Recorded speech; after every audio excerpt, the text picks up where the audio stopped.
This is the Zemar Podcast. Elite Benefits of America helps small and mid-sized companies with their health insurance programs.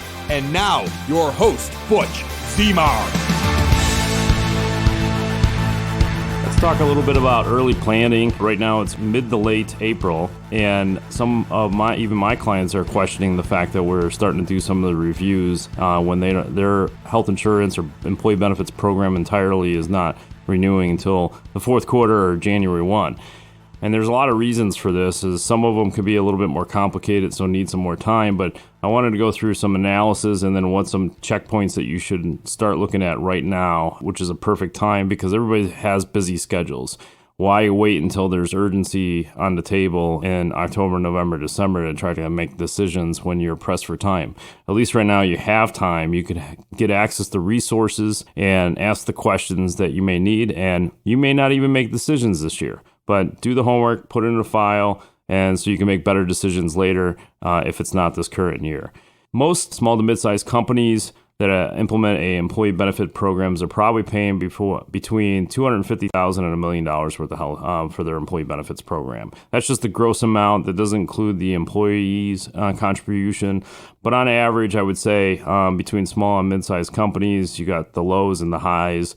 But on average, at least for my example, I'm going to use $500,000 in premium dollars that you're actually paying to have a benefits program for your employees. And I'm just going to go through hypothetical example, how much time you should put in and what that time is worth, right? And so even if you could save, let's say 20%, if you did some research, did some homework, you challenged some things, and you implement some of the ideas that we've already talked about on this podcast, 20% of $500,000 is obviously $100,000. And so let's just say, hypothetically, you have a billable rate of $500 an hour. There's a good chance you're not, but $500 is on the high side. If you took that and averaged it out over the savings, it would take you 200 hours just to break even. Obviously, it's not going to take 200 hours, and it's not going to cost $500 an hour. So let's talk about the truth. Your HR manager, office manager, it could be you as the business owner. Obviously, the value would be a little bit higher as the business owner, but let's just say it's costing you between taxes and payroll. Let's just say it's $50 an hour, and that seems reasonable. And if you average maybe 1 hour per week between May and September, which gives you approximately 20 hours invested in the try to saving some money on the employee benefit programs. So if it did cost you $50 an hour for payroll and taxes, it would the rough estimate investment and equity and time is $1,000. And so if you were able to make those challenges, make those resource shopping as well as vendors, and try to look at other opportunities that may not exist before, or just maybe you haven't heard of certain things and it gives you a little bit more time to investigate, you still have a potential savings in this example of $99,000. And so obviously it's worth investing some time. It's not worth waiting until the last minute and then find out that you could only save $10,000 and then throw up your hands and say healthcare costs a lot of money and I could only save $10,000 out of my $500,000 that we're paying on employee benefits. You have to invest the time. You cannot just assume a few phone calls within a 60-day period is going to resolve all these issues. They're not. It's ongoing. It may not be this year. It could be more like next year. We have evaluations that we go on that they don't qualify for some of these programs this year. But it doesn't mean we can't give up, or we're going to give up. We're going to have to postpone until next year or in the following year. Maybe employee changes, maybe certain things have changed. Maybe they have a boost in revenue, maybe they have a decrease in revenue. The situation changes all the time. So you want to plan in advance. So let's talk about some of the things that you should start doing right now. Again, this is literally 9 months out. What are some of the things you start putting together and then setting timelines on? The first thing I would recommend is write a list of the goals for the employee benefit programs for your employees. What are you trying to do? What's the end goal? What's working? Let's talk about positive things here, not the negative.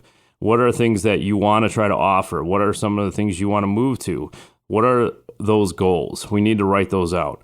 Also go through even the past 5 to 10 years, if you've been there that long, list out any of the issues that you may have had. It could be onboarding, it could be terminated employees, it could be payroll issues, it could be compliance, it could be a rate increase issues, it could be broker issues.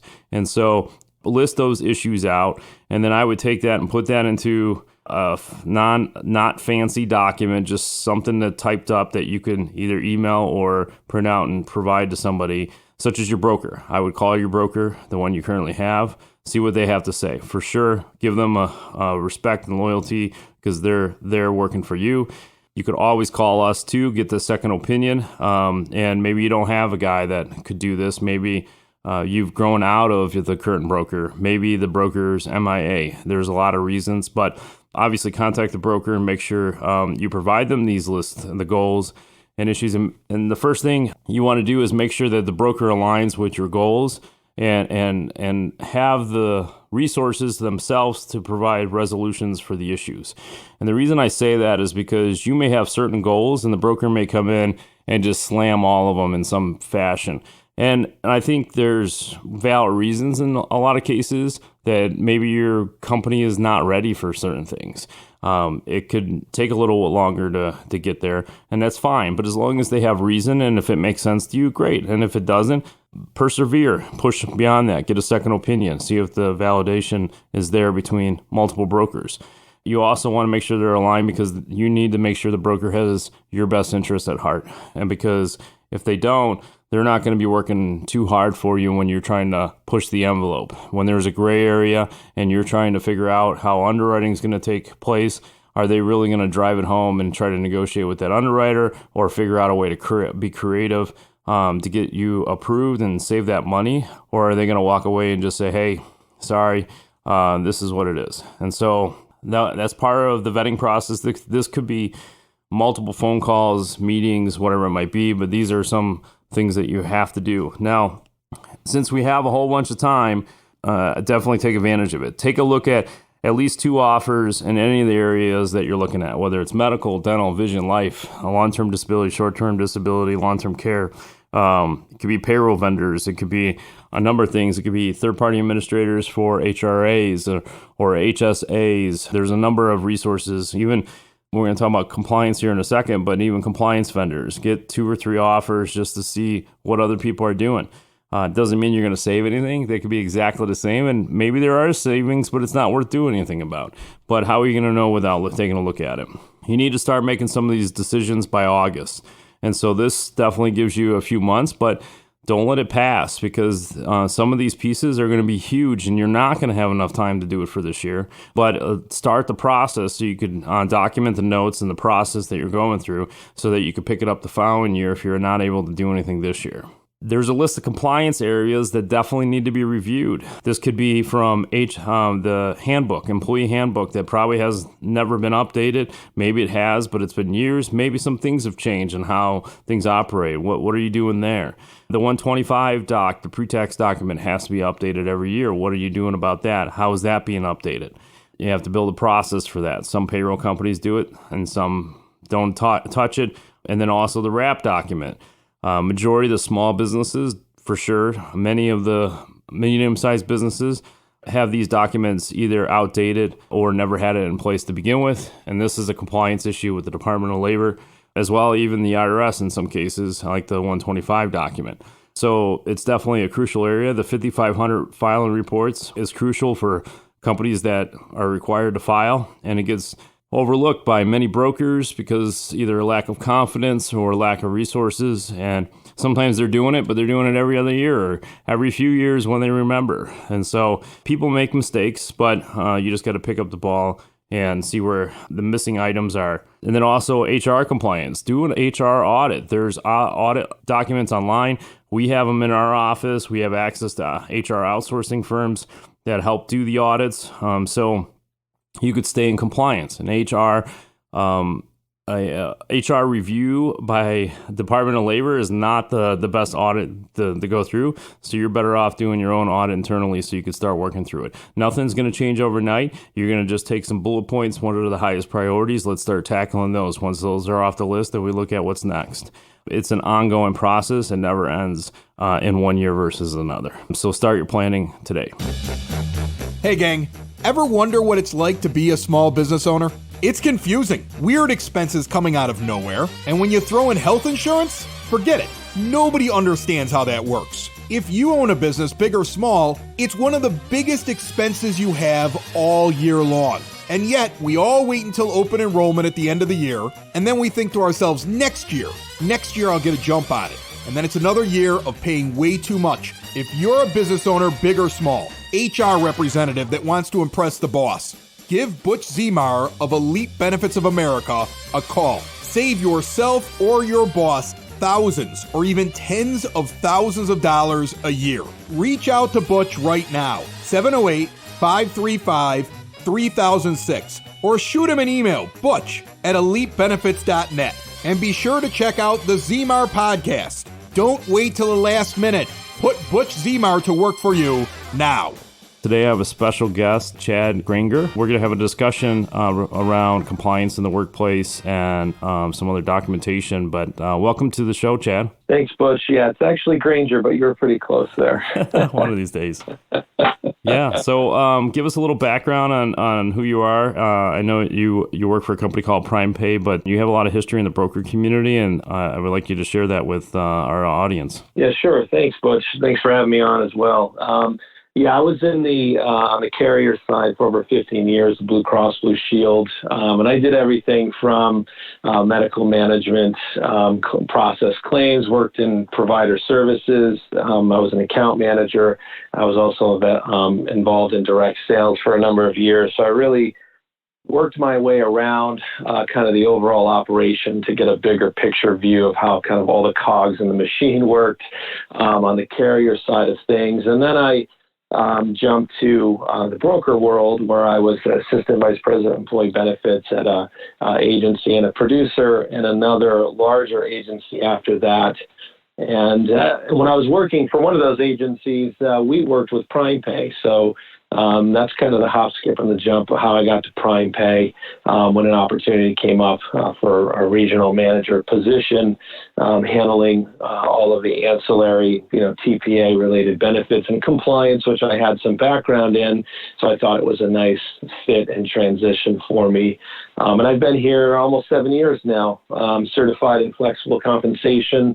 We really view ourselves as a broker asset at PrimePay. Yeah, and I know over the years that we've gotten to know each other, you've been definitely a resource throughout the years, whether there was business there or not. I appreciate the feedback, the background you have that you're able to bring to brokers such as myself. And a lot of our conversations end up around the compliance arena. And because some of these employers and brokers try to do some of the stuff in-house, and some of the stuff you could probably get away with for a little while, but as the company grows or makes some changes, there ends up being some issues behind it, such as outdated paperwork. And obviously things keep changing, and we'll get to some of the most recent changes just from a high-level overview. But what have you seen, like from the broker community and working with employers? Have you seen an increase of more interest in the compliance arena and trying to make sure that they have all the documentation in place? Yeah, well, certainly since the Affordable Care Act, a lot more has fallen into the broker's lap. It's much more than just employee benefits because, your clients are looking to you as the go-to person, to have answers to their questions. And things certainly got a little more complex when the Affordable Care Act reporting requirements came out. But yeah, you really have to widen and broaden your knowledge base in these areas, because compliance is something that brokers have been using as a door, into speaking to clients, not necessarily going right after employee benefits out of the gate necessarily. So, and that's something that you got to be aware of to kind of protect your book of business. So, certainly has been a greater focus on compliance over the last 10, 12 years or so. Yeah, I would agree as well, because some of the old school documentation that even some of the small employers only had to worry about was really like the POP or the 125 plan, and so they could do some pre-tax benefit. And a lot of times payroll providers took care of that, and even if they didn't, it just wasn't a high priority. And then it moves into wrap documents that about probably every small business in the country probably doesn't have one on file, or at least outdated. And obviously that's a compliance issue that needs to be addressed. But you're right, since the Affordable Care Act, obviously the 1099 forms, but one of the things I wanted to pick your brain a little bit on was some of the experience, or what have you seen, like initially when the Affordable Care Act started to roll out with this whole pay or play, variable hour, full-time equivalent thing, and how they calculated. And so what did you see back then when it first rolled out, and what are you seeing today? Because I think you guys even bring tools to the table to help resolve some of those. Yeah, well, certainly out of the gate, there's a lot of confusion of just exactly what information, the IRS was looking for. But prior to that, variable hour employees and measurement periods and safe harbors, they didn't have to contend with it or even think it through. So a lot of groups out of the gate did not have a policy in mind with regard to measurement periods in particular. So some of this was new concepts of what the purpose of those were and how they affected their overall ACA filing. Some groups thought it was going to go away, not long after it was implemented. So true. There are still groups that have never filed their forms, at least not until they get the 226J letter, which has a fine attached to it, and then they certainly get on it. But so there's still those out there. We can do filings all the way back to the beginning, so I've worked on some of those even this year. As far as, the years progressed and the IRS kind of caught up with previous years' filings, I think they're still even working on 2017, 2018 filings, but getting there. Groups got more comfortable with it, set those policies, chose their safe harbor for determining the affordability of the plans, and are in a better place today. I mean, there are still some who are not doing it. It's been a bit of a roller coaster ride, right? Because, depending on what administration was in place at the time, when Trump was president, some folks thought they didn't have to contend with it because it was going away. It didn't quite go away. Sure. So and that definitely separated things on the broker side, because even though brokers are like, yes, we don't necessarily agree with the Affordable Care Act, but we have checkpoints that we have to meet in order to make sure that you're in compliant. And who's at fault at that point when they get that IRS letter, for example? Is the broker for not assisting and making sure that they were well informed on the process? Or, the employer is ultimately responsible, but there's obviously a liability issue related to the broker for not providing a resource or even mentioning it, even though it's directly not their fault. It's indirectly just as a consultant. Yeah, well, that's the real difficulty because of that. I mean, it's a tax form, but a lot of CPAs don't want to touch it, right? And you're right, as a consultant, you've got to provide the client with information, and ultimately it is the client's responsibility to make sure the filings are done. So there's a lot of tension in there with regard to who's supposed to do what. And as the broker, you want to make sure that you're protecting yourself and providing information necessary. And that's some of the difficulty with, kind of across the board with compliance matters in general, because you don't want to swim in water that you're not qualified or fully qualified and legally qualified to give advice or consultation. So you want to make sure that you have trusted partners that you can rely on and lean on when those things come up. And now reporting requirements isn't really anything new. Just we're adding more to the employer's plate because ERISA compliance has been around for much longer than, and a lot of the filings around the 5,500 has been there for many, many, many, many years. And so all we did was just really add more to it. But it's really, I think, all in line with the same process. If you're doing some type of process or streamlining or partnering with a company that could help assist do that, it makes the compliance side so much easier. Yeah, absolutely. I mean, that's another thing that's come, a compliance matter that's come to the forefront since the Affordable Care Act. I mean, ERISA has been around, and I'm not talking about the 401k kind of side of ERISA. I'm talking about the health and wellness side of it. Right. It's been around since 1974. So long time, but it just hasn't been enforced really until the Affordable Care Act, because with the ACA reporting, you're much more on the radar now, having these additional reporting requirements. And it's also, quite frankly, another revenue stream for the government, under the new way of doing things, to kind of look at it again. And that's why we've seen the Department of Labor increase the potential fines related to ERISA wrap documents and SPDs over the years, and the fines growing that they collect each year. So it's gone from the millions to the billions in the last 10 years. So it's definitely something that a group will want to consider getting taken care of if they don't have an ERISA wrap document with summary plan descriptions that they distribute to their employees. So that is certainly a hot compliance topic. Yeah, for sure. And of course, the government keeps adding to our plate. With the most recent act that was signed into law, that American Rescue Plan Act, they added additional requirements for the COBRA compliance.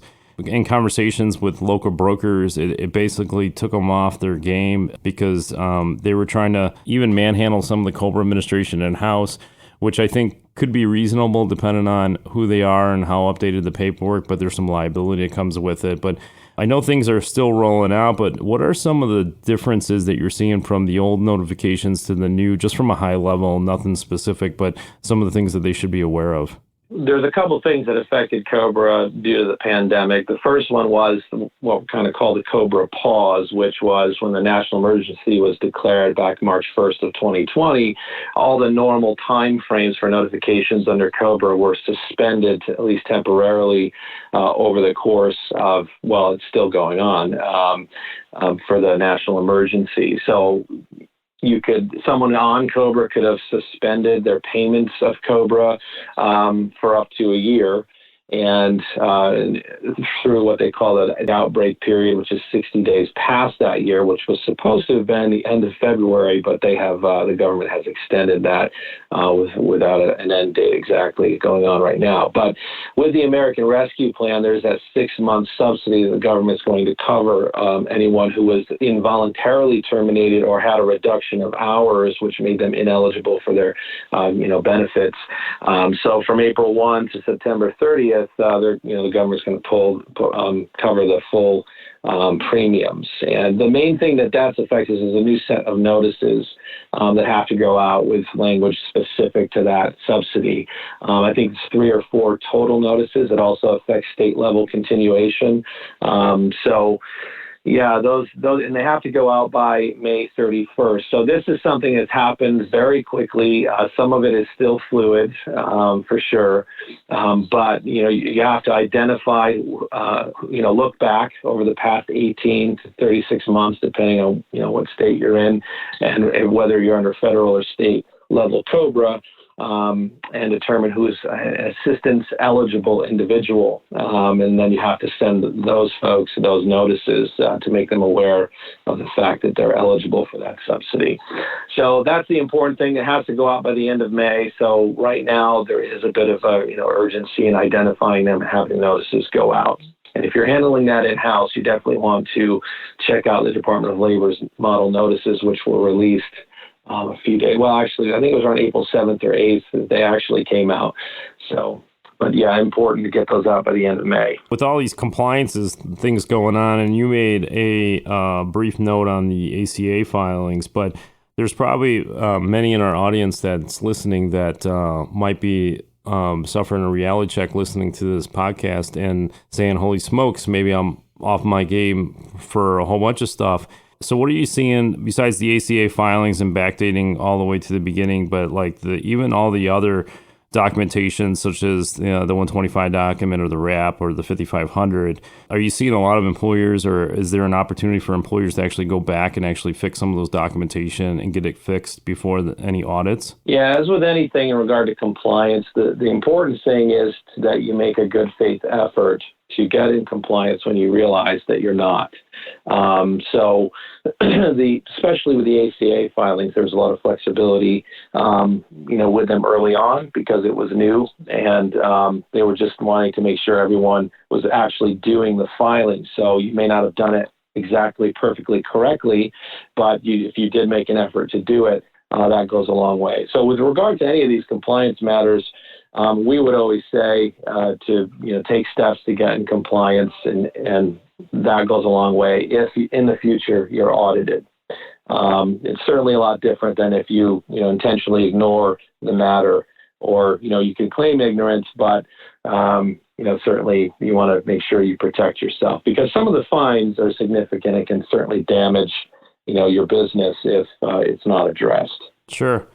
And I know we talked about it just briefly, and there's more information that I need to find out even myself, but you have a tool that actually helps put some of this stuff in perspective. And this morning I found out there's really no charge. It's through the broker community, but you guys offer a compliance tool assessment and help you discover where there's some gaps in that. Can you give us just the brief high-level overview of what that tool does and what they can expect from it? Sure. It's called Compliance eAssist with an E, and it's a tool that's intuitive. So you can email a link to a client, for example. You schedule some time to walk through it, but basically it walks through, I think it's about 8 or 9 areas of compliance, and it asks a bunch of questions. And the answers to those questions, the first couple of questions, will customize future questions to be specific to your business. So if you're a small business with under 50 employees, or if you're a larger group with over 100, as you answer those questions, the future questions will be customized to what you've already answered. And it will walk you through various areas like ERISA, like non-discrimination testing, like having a POP document in place, 5,500 filings, all of those areas of compliance. Will walk you through several questions. It takes maybe 20 minutes or so to get through those.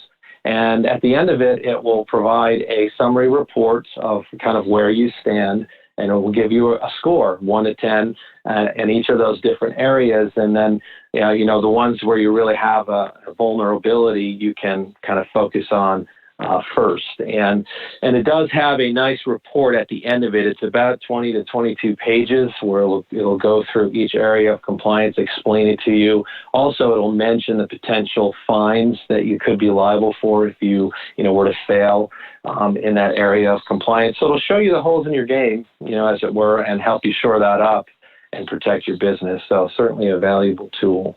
Yeah, for sure. And obviously, this is a technology piece. And one thing I wanted to bring up with you, because technology has obviously been on the forefront for a little while, but in the insurance, the benefit arena specifically, I always say we're old school dinosaurs, and it takes us a little while to catch up to speed. And I'm sure you've seen that throughout the years. I mean, we have carriers that still collect PDFs and documentation through fax or electronic submission. They're upgrading a little bit, but they're still originated from a PDF document. Just old school. We'll probably turn the corner at some point where everything's web-based, secured, and the whole night. I mean, even from secured email systems, it's one of my biggest gripes is that you send secure documents through an agency secure system, and then we get a response from the carrier and says, well, we can't open this file. You have to send it a different way. But my whole point of all that is just really to say, hey, we're a little bit in the dark ages, but we're getting there, right? And so there's technology platforms that are coming to make a lot of these tools a lot easier. And I know PrimePay and your community have tried to take a step forward and actually assisting some of the smaller brokers as well as the bigger ones. And we won't get into names or any of the products, but there's technologies, platforms that help with onboarding processes, and as well as tracking time off, HR compliance. And then also it has data feeds to go right to documentation for what you guys do. Can you just briefly walk over some of the things just from a high level and how those connections work out to the favor of the employer to save a lot of time and potentially money? Yeah, sure. I mean, does anybody actually fax anymore? I don't know. I still receive fax. Yeah. Okay. Well, that's understandable. I mean, we're in a transition over to kind of in that direction. I mean, the push in the industry for technology has been even before the Affordable Care Act, but certainly came to the fore during the pandemic, where there was a bit of a emergency and folks couldn't get into their offices and needed access to information and so forth. So, the technology platform, really, you can automate your entire hiring process and get someone on payroll and enrolled in their benefits and track all of their, time off and so forth without any paper and filing cabinets. And I think that should be the goal for any company is to get there, because it's an immense amount of work to track all of that stuff, given the regulations with time and labor management, with payroll. And none of that is going to lighten up, right? I mean, regulations in general will only tighten, generally not loosen. So certainly you want to automate as much of that process as you possibly can, because it eliminates human error. It eliminates having to go to multiple systems for the same events. Every time you have a termination, you don't have to go to 3 systems to record it. You just, kind of our overall theme at PrimePay is you press one button and make 10 things happen. So that's really our goal in assisting our clients. We're trying to help them do what they do, but do it better and to do it more efficiently. And, a lot of your day, especially, if you have HR staff, or if, you're the owner and you wear all the hats, a lot of your day is going to be bogged down in a lot of this administrative minutia. So definitely want to look at ways that you can get everything in one place. We try to be very flexible and plugging into whatever platform group is either using, or if they need ones that we integrate with at a lower price point. So a lot of the hindrance for smaller groups has simply been the cost. But there are platforms these days that are at a reasonable cost for your group size, trust me. So it's good to, look into it. If you have any questions, maybe you thought you couldn't afford it, it's something you can look into. But it's worth having the discussion to see what might work for your business. Yeah, and even from the broker side, I would say a lot of these technology tools are helping on the service end of things, because sometimes where there's so many things that are all over the place, to get a dashboard to put it all in one place for one employer and then have all their employees' information in there, if they have onboarding issues or if they're terminating an employee or if there's a modification somewhere, it gives us direct access and ease of information right into the portal so that we could assist almost immediately in the process. Whereas years ago, and even currently in a lot of situations, an employer would email the broker and say, okay, John Smith has been terminated. We terminate them on the health insurance plan and forget that they were on the life, the DI, the dental, and the vision. And then you forget some of those terminations. But then on the compliance side, like if they're bigger and they have COBRA administration, to have that automatically feed, some of it you have to manually work, but a lot of it just integrated to a point where it just makes the process so much easier and saves a bunch of time. Yeah, for sure. I mean, especially from where you sit, Butch, as the broker. I mean, it's always, the access to information has always been a struggle getting things from the client if you don't have portal access to things like that. Single sign-on to all your groups is an amazing tool that certainly makes it easier from the broker standpoint. There's a lot, obviously, an employer has to go through it, including the broker community, and I know some brokers are also listening and they could benefit from this. And so I know you work a lot directly with the broker community, but if anybody needed to get access to any information regarding you or PrimePay, what would be a good contact information that they could get a hold of you or the information we discussed? Yeah, sure. You can always reach me on my cell, which is 518 area code 312-8955. And you can shoot me an email as well, which is simply my first initial, which is C. Last name is Granger, Granger, at primepay.com. And always feel free to, check out our website, which is primepay.com. And we also have a broker concierge website, which is part of our benefit and compliance services arm. And that is simply brokerconcierge.com. And anybody contacts Chad, just make sure you mentioned that they were on or they heard you from the podcast. And I'm not sure if you'll get any discounts, but at least we could reference where some of the information came from, because PrimePay does a whole bunch of stuff that we didn't even get to. I wanted to talk about the compliance side. So there's a whole bunch more in the portfolio that they offer. So Chad, I definitely appreciate your time this morning. I appreciate your insight and what you're doing for the community. Even on the broker channel, you're giving back by giving those continuing education credit back to the brokers so they get keep in compliance with their state licenses. And and making sure that there's liaison and resources for the brokers. I appreciate all that you're doing. Yeah, thanks very much, Butch. I really appreciate also you having me on and talking about these matters. They're important, and thanks for the time.